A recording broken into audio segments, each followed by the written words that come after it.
پروین کی نند فوت ہوئی تو اس کی ساس اس کی 7 سالہ بیٹی کو پروین کے پاس چھوڑ گئی اور بولی ہم بچی کا بوجھ نہیں اٹھا سکتے۔ تو پروین کو بچی پر بہت غصہ آتا، لیکن اس کے شوہر نے کہا کہ بچی کو اپنی بیٹی بنا کر رکھو اور میں اس کا سارا خرچہ پورا کروں گا۔ لیکن پروین نے بچی پر ظلم ڈھانے شروع کر دیے اور وہ دن بدن چپ ہوتی گئی، اور ڈاکٹر نے کہا کہ بچی گنگی ہو گئی ہے۔ اس کے بعد تو پروین سارے کام اس سے کرواتی اور ساری رات اسے ٹانگیں دبواتی، اور جب اس کا شوہر باہر سے آیا تو اس نے بچی کو تیار کر دیا تاکہ شوہر کو شک نہ ہو۔ لیکن اس کے قدموں تلے سے زمین نکل گئی جب بچی نے کہا ماموں۔ پروین سخت غصے میں رات کی روٹیاں بنا رہی تھی جب دروازے پر دستک ہوئی۔ کیا مصیبت ہے، اس وقت کون آ گیا؟ وہ بڑبڑاتی ہوئی کچن سے باہر نکلی۔ سارا گھر دھول مٹی سے اٹا ہوا تھا۔ وہ آج صبح ہی اپنی نند کے گھر سے واپس آئی تھی۔ 3 روز ہوئے اس کی نند کا انتقال ہو گیا تھا۔ جوان جہاں عورت تھی اور مرنے والی کی ایک 7 سالہ بیٹی بھی تھی، مگر پروین کو اپنی نند کے مرنے پر کوئی خاص افسوس نہ تھا۔ اس کی زندگی میں بھی پروین نے کبھی اپنی نند کو گھر میں گھسنے نہ دیا تھا، اور اب تو مرنے کے بعد ویسے ہی اس کی جان چھوٹ گئی تھی۔ اسے تو بس غصہ اس بات کا تھا کہ 2 روز سے اس کی نیند پوری نہیں ہوئی، اور ابھی بھی وہ جلدی جلدی کام ختم کر کے سونا چاہ رہی تھی کہ دروازے پر دستک ہوئی۔ کون ہے بھائی؟ آ رہی ہوں، ذرا صبر تو کرو، پروین نے جھنجھلا کر کہا اور آگے بڑھ کر دروازہ کھولا، اور ساتھ ہی اس کے اوزان خطا ہو گئے، کیونکہ دروازے کے باہر کوئی اور نہیں بلکہ اس کی نند کی ساس کھڑی تھی، اور اس کے چہرے کے تاثرات بتا رہے تھے کہ وہ کسی اچھے موڈ کے ساتھ نہیں آئی۔ اس نے مضبوطی سے اپنے ساتھ کھڑی بچی کا بازو دبوچ رکھا تھا۔ وہ پروین کی نند رمشا کی بیٹی تھی، 7 سال کی کمزور سی بچی جس کے چہرے پر ماں کی موت سے خوف چھایا ہوا تھا۔ ارے آنٹی، آپ یہاں؟ صبح تو میں آپ کے گھر سے واپس آئی ہوں، کوئی کام تھا تو اسی وقت بتا دیتی، یہ کیا پیچھے پیچھے چلی آئیں؟ پروین نے بد اخلاقی کی انتہا کر دی، مگر سامنے بھی جو عورت تھی وہ کچھ کم نہ تھی۔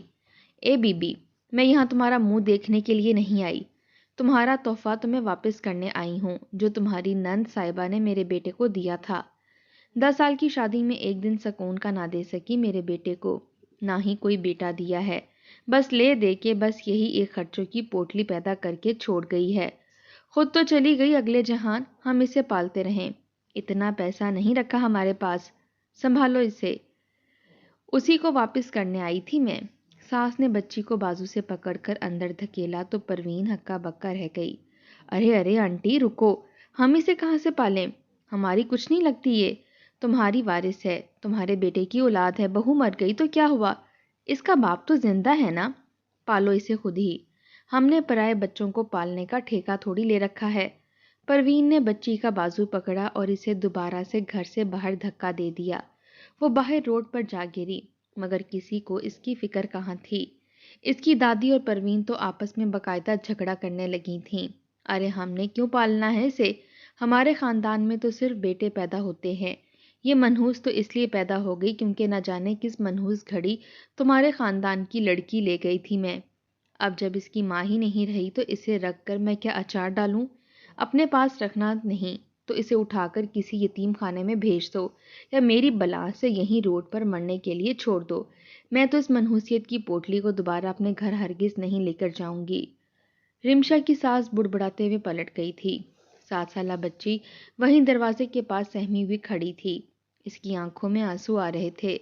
پہلے دادی کی آنکھوں میں نفرت تھی تو اب سامنے کھڑی مومانی اسے نفرت بھری نگاہوں سے گھور رہی تھی۔ پروین کا دل چاہا 7 بڑا پتھر اٹھا کر اس بچی کا سر کچل دے۔ اس کی اپنی تو کوئی اولاد تھی نہیں، شاید اسی لیے اسے کسی اور کی اولاد کا درد بھی محسوس نہیں ہو رہا تھا، مگر اسے صرف جنید کا خوف تھا کہ اگر اسے پتہ چلتا اس کی بہن کی بیٹی کے ساتھ یہ سلوک ہوا ہے تو یقیناً وہ غصہ ہوتا۔ پروین اسے کھا جانے والی نگاہوں سے ابھی دیکھ ہی رہی تھی کہ باہر جنید کی موٹر سائیکل رکی۔ وہ کام سے واپس آ گیا تھا۔ ارے یہ فاطمہ یہاں کیوں بیٹھی ہے، اسے کون لایا؟ اس نے گھبرا کر فاطمہ کو دیکھا۔ باہر بڑھتی سردی میں اس نے باریک سے لون کے کپڑے پہنے ہوئے تھے، ہاتھوں اور چہروں پر کئی زخم تھے اور آنکھوں میں آنسو۔ ماموں کو دیکھتے ہی وہ بچی اس سے لپٹ گئی۔ اسے اس کی دادی یہاں چھوڑ گئی ہے، کہتی ہے کہ ہم اس کا بوجھ نہیں اٹھا سکتے۔ بھلا بتاؤ اب ہم پرائے بچے کو کس طرح پالیں؟ ہمارے اپنے خرچے کیا کم ہیں؟ پروین بگڑ کر بولی تو جنید نے غصے سے ہاتھ اٹھا کر اسے چپ رہنے کا اشارہ کر دیا۔ اگر وہ اسے یہاں چھوڑ گئی ہے تو خاموش ہو جاؤ، میں اسے اپنی بیٹی بنا کر پالوں گا۔ ویسے بھی اللہ نے ہمیں اولاد نہیں دی، اس کی صورت میں ہماری اولاد کی کمی بھی پوری ہو جائے گی۔ جنید فاطمہ کو اٹھا کر گھر کے اندر لے آیا۔ وہ تھی تو 7 برس کی، لیکن بالکل کمزور سی لگتی تھی۔ پروین کو جنید کی بات نے آگ بگولا کر دیا، لیکن وہ کچھ نہ بولی۔ جنید کے غصے سے اسے خوف بھی آتا تھا۔ خاموشی سے اندر آ کر وہ روٹیاں پکانے لگی۔ جنید نے کچھ دیر تک فاطمہ کو پیار کیا، لیکن وہ تھکا ہوا تھا، جلدی کھانا کھا کر سو گیا۔ فاطمہ بھوکی تھی، کھانے کی خوشبو اسے بے چین کر رہی تھی، مگر پروین نے جان بوجھ کر اسے کھانا نہ دیا۔ فاطمہ کو اپنے گھر میں دیکھ دیکھ کر اس کا خون کھول رہا تھا۔ مامی مجھے بھی کھانا دے دیں، فاطمہ نے کمزور سی آواز میں کہا تو پروین نے اسے ایک زوردار تھپڑ دے مارا۔ لنگر کھلا ہے یہاں تو تجھے کھانا دے دوں؟ دادی سے کھانا مانگتی نہ وہاں سے چپ کر کے ادھر آ گئی ہے، یہاں آ کر بڑی زبان چل رہی ہے۔ خبردار جو منہ سے آواز نکالی، ماچس سے زبان جلا دوں گی۔ پروین نے آنکھیں نکالی تو بچی بری طرح سے سہم گئی۔ خود تو پروین اپنا کھانا لے کر مزے سے اپنے کمرے میں چلی گئی۔ کھانے کے بعد اس نے فاطمہ کو آواز لگائی، یہ برتن لے جا کر کچن میں رکھ دے۔ وہ بیچاری بچی جلدی سے برتن اٹھا کر کچن میں لے گئی۔ اسے شدید بھوک لگ رہی تھی، مگر مامی کی اجازت کے بغیر کچھ کھانے کی اس میں ہمت نہ تھی۔ سونے کی جگہ بھی اس کے پاس نہ تھی، وہ یوں ہی خاموشی سے صحن میں بیٹھی رہی۔ نیند، بھوک، خوف، ہر چیز نے اس پر غلبہ جمایا تھا، تو جہاں وہ بیٹھی تھی وہیں لڑک کر سو گئی۔ سخت سردی کی رات میں وہ ٹھنڈے برفیلے فرش پر ہی سوتی رہی۔ صبح جنید اٹھ کر کمرے سے باہر آیا تو فاطمہ کو فرش پر سوتا دیکھ کر حیران رہ گیا۔ اس نے جلدی سے آگے بڑھ کر فاطمہ کو اندر کمرے میں ڈال دیا۔ کام پر جانے سے پہلے اس نے پروین کو سختی سے ہدایت کی تھی کہ آئندہ وہ فاطمہ کا اچھی طرح خیال رکھے۔ وہ اس کی مری ہوئی بہن کی بیٹی ہے اور اس کے ساتھ کوئی ظلم اور زیادتی برداشت نہیں کرے گا۔ پروین تلملا کر رہ گئی۔ پروین کو اس کی شکل دیکھ دیکھ کر غصہ آتا۔ سارا دن وہ بہانے بہانے سے فاطمہ کو مارتی پیٹتی رہتی۔ کھانے پینے کو بھی دل چاہتا تو دیتی، ورنہ سارا دن فاطمہ بھوکی پیاسی گزار دیتی۔ ہاں مگر پروین کو صرف ایک ہی بات سے خوف آتا تھا کہ جنید واپس آتے ساتھ ہی فاطمہ سے سارے دن کے متعلق پوچھا کرتا۔ کبھی کبھی وہ بھی بیچاری بتا دیتی کہ آج مامی نے کھانا نہیں دیا۔ جنید پروین سے خوب لڑائی کرتا۔ پروین کو فاطمہ سے مزید نفرت ہو جاتی۔ چھٹانگ بھر کی ہے، لیکن میرا گھر برباد کرنے پر تلی ہے۔ جنید کے آگے پیچھے ہوتے ہی ایک زوردار تھپڑ سے پھر سے وہ فاطمہ کے منہ پر لگا دیتی، لیکن اب وہ تھوڑی محتاط ہو گئی تھی۔ دن بھر میں وہ فاطمہ کے اوپر جو بھی ظلم کرتی، اسے بار بار دھمکاتی رہتی کہ اگر اس نے جنید کے آنے پر اسے سب بارے میں بتایا تو اچھا نہیں ہوگا۔ وہ ننھی سی جان کانپ کر رہ جاتی، مگر وہ پروین کے خلاف کوئی بات نہ کہتی۔ جنید پوچھتا بھی تو وہ خوف زدہ نگاہوں سے پروین کو دیکھتے بس کانپتی ہی رہتی۔ فاطمہ کو ان کے گھر میں آئے 1 ہفتہ گزر چکا تھا جب پروین نے اپنے میکے فون کر کے کہا، میں آپ لوگوں کی ایک شاندار سی دعوت کرنا چاہتی ہوں۔ جنید کی تنخواہ میں اضافہ ہوا ہے، اس لیے آپ سب لوگ آ جائیں۔ پروین کے میکے والے تو پہلے ہی تیار تھے۔ اس کی 2 بہنیں اپنے شوہروں اور بچوں سمیت، پروین کی ماں، سب پروین کے گھر آ دھمکے۔ پروین ان کے آنے سے بڑی خوش تھی۔ فاطمہ صرف 7 برس کی تھی، مگر پروین نے اسے گھر بھر کے کام کروانے شروع کر دیے تھے۔ اس روز بھی اس نے فاطمہ کو حکم دیا، میں نے کل جیسے چاول بنانے سکھائے تھے نا، ویسے چاول بنا، اور خبردار جو ان میں ذرا سی بھی خرابی ہوئی، اور سالن بھی بہت اچھا بنانا ہے۔ روٹیاں میں بازار سے منوا لوں گی، اور اس سب کے بعد چائے بھی بنانا، لیکن سب سے پہلے شربت لے کر آ۔ پروین نے فاطمہ کو یوں حکم دیا جیسے وہ کوئی سمجھدار لڑکی ہو، لیکن وہ بیچاری ننھی سی بچی تھی۔ اتنے سارے کاموں کو ایک ساتھ دیکھ کر بری طرح سے بکھلا گئی۔ اسے تو ٹھیک طرح برتن بھی نہیں سنبھالے جاتے تھے، لیکن مامی کا خوف اس قدر زیادہ تھا کہ جیسے تیسے کر کے وہ کام کرنے لگی۔ سب سے پہلے تو اس نے شربت بنایا جس میں میٹھا تیز کر دیا، یہ شربت اس نے سب کے سامنے رکھا تو سبھی برے برے منہ بنانے لگے۔ ہائے ہائے، یہ کیا کام والی رکھی ہے، اتنی سی بچی سے کیا کام ہوگا، بہت ہی برا شربت بنایا ہے۔ پروین کی ماں نے برا سا منہ بنا کر شربت کا گلاس واپس رکھ دیا۔ پروین نے ایک زوردار تھپڑ فاطمہ کو دے مارا۔ اتنی چینی ضائع کر دی، بولا بھی تھا کوئی کام خراب مت کرنا، چل اٹھ اب یہاں سے، جا اور اچھے سے کھانا بنا۔ پروین کے حکم پر فاطمہ اپنے آنسو پیتی واپس کچن میں چلی آئی۔ چاول بنانے کے لیے اس نے پتیلا چولہے پر رکھا تو اسے یاد آیا چاول تو بھگوئے ہی نہیں۔ گھبرا کر اس نے ایسے ہی ہاتھوں سے گرم پتیلا پکڑ لیا۔ پتیلا شدید گرم تھا، اس کے ہاتھوں کی انگلیاں جھلس گئیں۔ ایک ہلکی سی چیخ فاطمہ کے لبوں سے نکلی۔ درد کی شدت سے اس کی آنکھوں سے آنسو بہنے لگے۔ اسے اپنی ماں آج بہت یاد آ رہی تھی۔ یہاں بیٹھ کر ماتم کرنے کے لیے نہیں کہا میں نے، جلدی کھانا بنا، میرے گھر والوں کو بھوک لگی ہے۔ پروین اوپر سے آ پہنچی تھی۔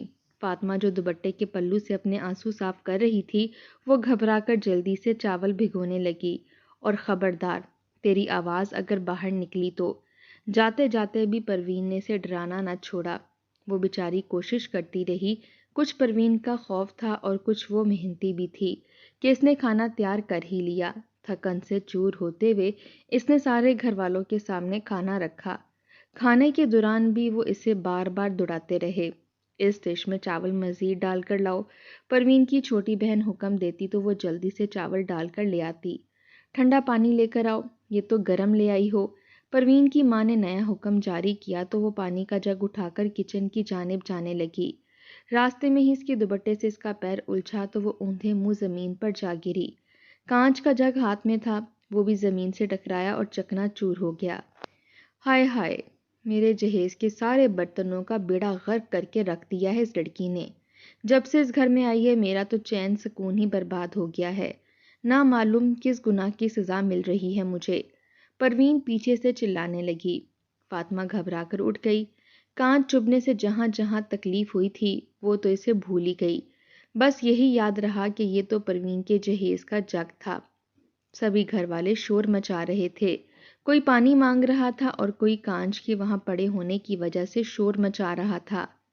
ارے پروین، اسے بولو یہاں کی صفائی کرے، میرے بچے چھوٹے ہیں، ابھی کانچ کے اوپر پیر آ گیا کسی کا تو زخمی ہو جائیں گے۔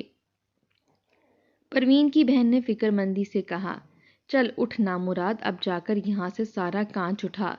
پروین نے اسے نیا حکم دیا۔ وہ بیچاری کانپتی ہوئی اٹھی، اسی کوشش میں کئی کانچ اس کے ہاتھوں اور پیروں میں چبھ گئے۔ تکلیف اور درد حد سے زیادہ تھا، مگر جیسے تیسے کر کے وہ جھاڑو لے آئی۔ کانچ کے چھوٹے چھوٹے ٹکڑے سمیٹتے اس کی آنکھوں سے آنسو بہہ رہے تھے۔ صبح سے وہ کام کر کر کے بے حال ہو چکی تھی، مگر کسی کو اس پر ترس نہ آتا تھا۔ کانچ کے سارے ٹکڑے سمیٹ کر اس نے دوسرے جگ میں پانی لا کر رکھا۔ سب کھانا کھا کر اٹھ گئے تو پروین نے اسے برتن اٹھا کر دھونے کا حکم دے دیا۔ وہ اس سے اس کی عمر کا لحاظ کیے بغیر کام لے رہی تھی۔ شام تک فاطمہ بے حال ہو چکی تھی۔ پروین نے کھانے کے نام پر اسے صرف آدھی پلیٹ چاول دی اور باقی سب کچھ سنبھال کر فریج میں رکھ کر تالا لگا دیا۔ فاطمہ کونے میں بیٹھ کر سسکیاں بھرتی رہی۔ جنید آیا تو اس نے پیار سے اس کے سر پر ہاتھ پھیرا۔ آج گھر میں دعوت تھی کیا؟ تم نے بھی اچھا کھانا کھایا؟ فاطمہ نے سر اٹھایا تو پروین اسے آنکھیں نکال رہی تھی۔ سب سے پہلے کھانا نکال کر اسے ہی دیا تھا میں نے، پوچھ لو، سب سے اچھی والی بوٹی کھائی ہے آج اس نے، اور پورے 2 بار کھانا کھایا ہے، پروین نے کہا تو فاطمہ نے جلدی سے سر ہلا دیا۔ جنید مسکرانے لگا، بس ایسے ہی میری بیٹی کا خیال رکھنا۔ وہ اسے پیار کرتے ہوئے واپس اپنے کمرے میں چلا گیا، جبکہ پروین بھی مسکراتے ہوئے باہر چلی گئی۔ فاطمہ ویسے ہی وہاں بیٹھ کر سسکیاں لیتی رہی اور نہ جانے کس وقت وہیں لڑک کر سو گئی۔ شاید فاطمہ کی معصوم آہ تھی یا کیا کہ جنید کی اچھی بھلی چلتی ہوئی نوکری چھوٹ گئی۔ پروین تو پریشان ہو کر رہ گئی، اس کے خرچے لامحدود تھے۔ 1 مہینہ تو جیسے تیسے کر کے گزارا چل گیا، مگر جنید کو دوبارہ کوئی نوکری نہ ملی۔ وہ خود بے حد پریشان تھا۔ اب اس کی سوا اور کوئی چارہ نہیں کہ میں باہر کے ملک چلا جاؤں، اس نے پروین سے کہا اور سعودیہ جانے کی کوششیں تیز کر دیں۔ جلدی اس کا ویزا لگ گیا۔ جانے سے پہلے اس نے پروین کو خاص ہدایت کی کہ میرے جانے کے بعد فاطمہ کا بہت اچھی طرح خیال رکھنا، وہ معصوم سی ہے اور میں دیکھ رہا ہوں کہ اب وہ زیادہ باتیں بھی نہیں کرتی۔ پتہ نہیں کیا مسئلہ ہے۔ جنید پریشان تھا مگر پروین نے اسے تسلی دی، تم فکر ہی مت کرو، وہ میری بیٹی کی طرح ہے۔ جنید مطمئن ہو گیا اور خود سعودی عرب چلا گیا، مگر پروین کو تو فاطمہ ایک آنکھ نہ بھاتی تھی۔ اب تو اس کے تانوں میں ایک اور تانے کا بھی اضافہ ہو گیا تھا۔ اسے لگتا جنید کی نوکری فاطمہ کی منحوسیت کی وجہ سے چھوٹی ہے۔ پہلے اپنی ماں کو کھا گئی اور پھر یہاں آ کر اب میرا گھر برباد کرنے پر تلی ہے۔ جی تو چاہتا ہے کہ تیری بوٹیاں کر کے چیل کووں کو کھلا دوں۔ پروین نفرت سے کہتی۔ فاطمہ کے لیے یہ نفرت بہت زیادہ تھی۔ وہ اس کے تھپڑ اور تانے سہ کر بھی خاموشی سے کام کاج کرتی رہتی۔ پروین نے گھر کا ایک ایک کام اب اس کے سپرد کر دیا تھا۔ جنید ملک سے باہر گیا تو رات کے وقت بھی اب فاطمہ کو آرام نصیب نہ ہوتا۔ پروین سارا دن آرام سے موبائل استعمال کرتی رہتی اور رات کو سونے کے لیے لیٹتی تو فاطمہ کو آواز دے ڈالتی، جلدی سے کچن کے کام ختم کر کے آ اور میری ٹانگیں دبا، بڑا درد ہے ٹانگوں میں۔ فاطمہ بیچاری تھکی ہاری آ کر اس کی ٹانگیں دبانے لگتی۔ ٹانگیں دباتے دباتے وہ نیند میں جھولنے لگتی تو پروین وہیں سے ٹانگ اٹھا کر زور سے اس کے پیٹ میں دے مارتی۔ ہاتھوں میں جان نہیں ہے کیا؟ سارا دن مفت کی روٹیاں توڑتے ہوئے تو کچھ نہیں ہوتا، اب ذرا سا ٹانگیں دباتے ہوئے موت پڑ رہی ہے۔ جلدی سے دبا، نہیں تو باہر گلی میں نکال کر اندر سے تالا لگا دوں گی۔ باہر بڑے بڑے کتے ہوتے ہیں جو تجھے چیڑ پھاڑ کر کھا جائیں گے۔ پروین کہتی تو فاطمہ خوف سے جھرجھری لے کر اور زور زور سے ٹانگیں دبانے لگ جاتی۔ اسے پتا تھا اگر مامی نے گھر سے نکالا تو وہ کہاں جائے گی۔ جنید ہر اتوار کے روز فون کیا کرتا تھا۔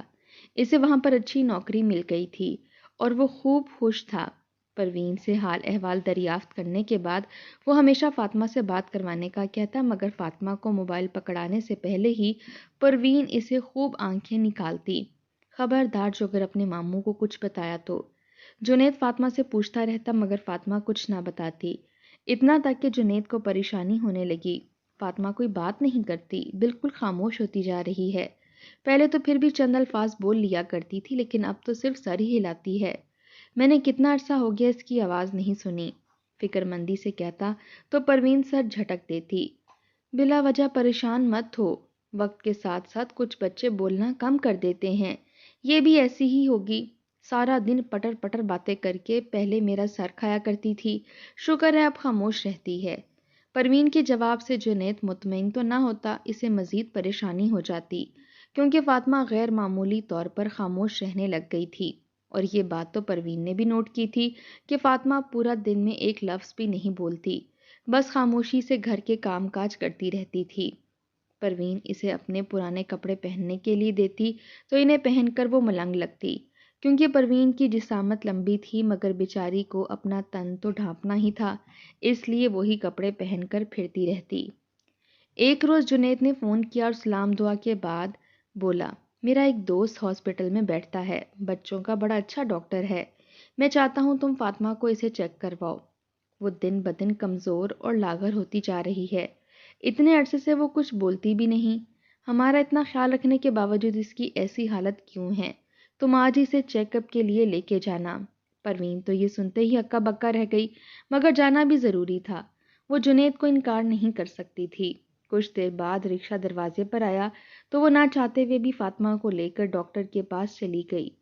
ڈاکٹر نے فاطمہ کا بغور معائنہ کیا، شدید خوف اور صدمے کی وجہ سے یہ بچی اپنی آواز کھوتی جا رہی ہے، لفظ اس کے ذہن میں گڈمڈ ہوتے رہتے ہیں، اسی لیے یہ کچھ بول نہیں پاتی۔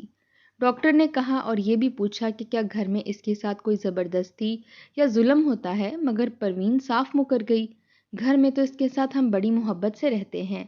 پروین کو پتا تھا یہ ڈاکٹر خود ہی فون کر کے ساری اطلاع جنید کو دے دے گا، اور ایسا ہی ہوا۔ شام میں جنید نے فون کیا تو وہ بہت پریشان تھا۔ ڈاکٹر کہہ رہا ہے کہ فاطمہ کے الفاظ گم ہوتے جا رہے ہیں، اگر اس کے اوپر مناسب توجہ نہیں دی تو کہیں وہ مکمل گنگی ہی نہ ہو جائے۔ پروین کا تو خوشی کے مارے برا حال ہو گیا، اسے فاطمہ سے ایک عجیب سی چڑ تھی۔ اچھا ہے گنگی ہو جائے، پھر تو میرے سر سے یہ ٹینشن ہی ختم ہو جائے گی کہ کہیں جنید کو سب کچھ سچ نہ بتا دے۔ اس نے دل ہی دل میں سوچا، اب اس نے فاطمہ کے اوپر مزید سختی کرنی شروع کر دی تھی۔ ایک روز چھت والی ٹینکی میں پانی ختم ہو گیا تو پروین نے فاطمہ کو کہا، جا جلدی سے موٹر کا سوئچ لگا دے۔ اوپر والی ٹینکی میں پانی بھر جائے، اس نے کہا، مگر فاطمہ وہیں پر کھڑی رہی۔ کیا میرا منہ دیکھ رہی ہے؟ سنائی نہیں دیا؟ کام کرنے کو کہا ہے میں نے، پروین نے گرج کر کہا تو فاطمہ نے کچھ بولنا چاہا مگر اس کے منہ سے کوئی لفظ ہی نہ نکلے، لیکن پھر وہ پلٹ کر موٹر کے پاس چلی گئی۔ وہ یہ کہنا چاہ رہی تھی کہ موٹر میں زوردار کرنٹ لگتا ہے، پچھلی دفعہ بھی اسے کرنٹ لگا تھا۔ جیسے تیسے کر کے اس نے موٹر کا سوئچ بورڈ میں لگایا، اسے ایک زوردار کرنٹ لگا، اس کی آنکھوں سے آنسو بہنے لگے۔ شکر تھا کہ کوئی اور نقصان نہیں ہوا، مگر پروین کو کوئی فرق نہیں پڑتا تھا، وہ اپنی دنیا میں مگن تھی۔ دن گزرتے رہے، فاطمہ سوکھ کر کانٹا ہوتی چلی گئی۔ اب اس نے بالکل ہی کچھ بولنا چھوڑ دیا تھا۔ کھانا پینا تو کچھ خاص تھا ہی نہیں، سارا دن کی مار پیٹ اور دھمکیوں نے اسے اندر سے مکمل طور پر ختم کر دیا تھا۔ پروین مطمئن تھی، وہ چونکی تو تب جب جنید نے فون کر کے کہا، 2 روز بعد میری فلائٹ ہے، میں پاکستان آ رہا ہوں۔ پروین ہکا بکا رہ گئی۔ اس نے تو آتے ہی فاطمہ کی حالت کے متعلق سوال کرنا تھا، مگر پروین پکی کھلاڑی تھی۔ اس نے جلدی سے اپنا ایک بیکار سا سوٹ اٹھا کر فاطمہ کے ناپ کا سلوایا اور جنید کے آنے سے پہلے اسے وہ کپڑے پہنا کر تیار کر دیا۔ فاطمہ نے بولنا تو کب کا چھوڑ دیا تھا، اسی لیے پروین مطمئن تھی کہ اب وہ جنید کو کچھ نہیں بتائے گی۔ ہر دفعہ جنید کے سامنے جانے سے پہلے وہ فاطمہ کو اچھی طرح سمجھا دیا کرتی تھی۔ اب کی بار اس نے سوچا سمجھانے کی بھی ضرورت نہیں، کون سا یہ کچھ بولے گی۔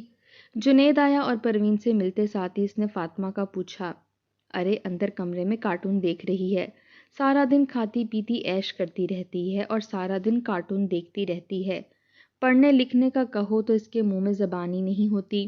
پروین نے کہا تو جنید سنجیدہ ہو گیا، اس کے بارے میں اس طرح بات مت کرو، میں بھی دیکھ لیتا ہوں۔ وہ آگے بڑھا تو کمرے میں واقعی فاطمہ نیا جوڑا پہن کر بیٹھی تھی۔ ٹی وی پر کارٹون چل تو رہے تھے، مگر وہ ٹی وی کی بجائے چھت کو دیکھ رہی تھی۔ جنید نے اسے خوب پیار کیا، میری بیٹی کتنی پیاری لگ رہی ہے، اس نے کہا، لیکن اچانک ہی فاطمہ کے لبوں سے کچھ الفاظ نکلے۔ پروین کو یوں لگا جیسے آسمان ٹوٹ کر اس کے اوپر آن گرا ہو، کیونکہ فاطمہ کہہ رہی تھی، ماموں میں آپ کی بیٹی نہیں ہوں، کیونکہ مامی کہتی ہیں کہ میں تو صرف ایک مصیبت ہوں جو ان کے گلے میں پڑ گئی ہوں۔ آج صبح بھی جب انہوں نے مجھے تھپڑ مارا تھا تو یہی کہا تھا کہ اب انہیں چند دن تک اداکاری کرنی پڑے گی، مجھ جیسی نحوست کی پوٹلی کو اپنی بیٹی کہنا پڑے گا، کیونکہ آپ آ رہے ہیں۔ فاطمہ نے اتنی پختہ اور صاف الفاظ میں بات کی، جنید بھی حیران رہ گیا، مگر پروین کا تو یہ حال تھا کہ کاٹو تو بدن میں لہو نہیں۔ جنید نے مڑ کر پروین کو دیکھا، مجھے پہلے ہی شک تھا کہ تم فاطمہ کا خیال نہیں رکھتی، اس کی حالت تو دیکھو، اگر کوئی بچہ دن رات کھاتا پیتا اور ٹی وی دیکھتا ہے تو کیا اس کی یہ حالت ہوتی ہے؟ جنید نے فاطمہ کی کلائی تھمائی جو کسی 3 سالہ بچی جتنی تھی، اس کے جسم پر جا بجا مار پیٹ کے نشانات تھے۔ آج فاطمہ کو پروین نے کوئی ہدایت نہیں کی تھی کہ جنید کے آنے پر اس نے خاموش رہنا ہے، وہ تو مطمئن تھی کہ فاطمہ بولنا بھول چکی ہے۔ جانے کیسے اس کے اندر اتنی ہمت آ گئی تھی کہ وہ خود ہی جنید کو سب کچھ بتاتی جا رہی تھی۔ پروین کی ظلم کی داستانیں جو جنید سنتا جاتا تو اس کے رونگٹے کھڑے ہوتے جاتے، یہ جھوٹ بول رہی ہے، یہ ہے ہی جھوٹی۔ پروین نے آگے بڑھ کر بولنا چاہا، مگر جنید جو فاطمہ کی کمر پر گرم چمٹے کے نشانات دیکھ رہا تھا وہ لپک کر پلٹا اور اس نے ایک زوردار تھپڑ پروین کو دے مارا۔ شاید تو اتنی سخت دل اور بدبخت عورت ہے، اس لیے اللہ نے ہمیں اولاد جیسی نعمت نہیں دی۔ اگر اللہ نے ایک بیٹی دے ہی دی تھی تو اس کا خیال کرتی، لیکن اس کی بجائے تو نے اس پر ظلم اور ستم شرم کر دیے، یہ سوچے بغیر کہ یہ اللہ کی امانت ہے۔ جنید کی آنکھوں میں آنسو آ رہے تھے، پروین اس کی منت سماجت کر رہی تھی، مگر جنید کو پروین سے شدید نفرت محسوس ہو رہی تھی۔ میری مری بہن کی بیٹی کے ساتھ جو سلوک تو نے کیا ہے، اب تو اس لائق نہیں کہ میں تجھے اپنے گھر رکھوں۔ ایک ننھی سی بچی کے ساتھ تیری کیا دشمنی تھی جو تو نے اس کا یہ حال کر دیا؟ میں چند روز اور نہ آتا تو شاید یہ مر ہی جاتی، جنید نے کہا، اور پھر اچانک بولا، میں تجھے طلاق دیتا ہوں، طلاق دیتا ہوں، طلاق دیتا ہوں۔ اس نے پروین کو 3 بار طلاق دے دی۔ میں فاطمہ کو اپنے ساتھ دبئی لے کر جاؤں گا، تو نے جہاں جانا ہے، اب تو آزاد ہے۔ پروین پھٹی پھٹی نگاہوں سے جنید کو دیکھ رہی تھی اور کبھی اس کے پیر پکڑتی اور کبھی اس کے ہاتھ، لیکن اب دیر ہو چکی تھی۔ جنید نے اسے طلاق دے دی تھی۔ پروین نے صرف ایک معصوم سی بچی سے اپنی نفرت کی وجہ سے اپنا ہنستا بستا گھر برباد کر دیا تھا۔ وہ روتی چلاتی رہ گئی مگر جنید نے اس کی ایک نہ سنی۔ فاطمہ کا بازو پکڑ کر گھر سے لے کر باہر نکلتا چلا گیا۔ شہر کے مہنگے ترین ڈاکٹر سے اس نے فاطمہ کا علاج کروانا شروع کیا۔ چند روز کی چھٹی ختم ہوئی تو وہ اسے اپنے ساتھ دبئی لے گیا۔ رفتہ رفتہ اچھی خوراک اور مسلسل توجہ سے فاطمہ ٹھیک ہونے لگی، مگر پروین کے برے دن شروع ہو چکے تھے۔ جو بویا تھا اسے کاٹنے کا وقت آ گیا تھا۔ میکے میں بھابیاں اس کی بد فطرت کی وجہ سے پہلے ہی اسے برداشت نہیں کرتی تھیں۔ اب جو انہوں نے پروین کو منہ اٹھا کر واپس آتے دیکھا تو انہیں سخت برا لگا۔ پروین کے میکے میں بھی اب کوئی جگہ نہیں رہی تھی۔ وہ سارے ظلم و ستم جو وہ فاطمہ پر کیا کرتی تھی اب اس کی بھابھی مل کر اس پر توڑا کرتی۔ صبح سے لے کر شام تک وہ جانوروں کی طرح کام کرتی۔ ہاں، جب اس کے بھائی کام سے واپس آتے تو اس کی بھابیاں اسے سختی سے ہدایت کرتیں، خبردار جو اپنے بھائیوں کو کچھ بتایا ورنہ جھوٹا الزام لگا کر تمہیں یہاں سے بھی نکلوا دیں گے۔ پروین بے بس ہو جاتی۔ اب وہ اپنا آخری ٹھکانہ نہیں کھونا چاہتی تھی۔ دن رات وہ بس فاطمہ کو یاد کر کے اللہ سے معافیاں مانگا کرتی تھی۔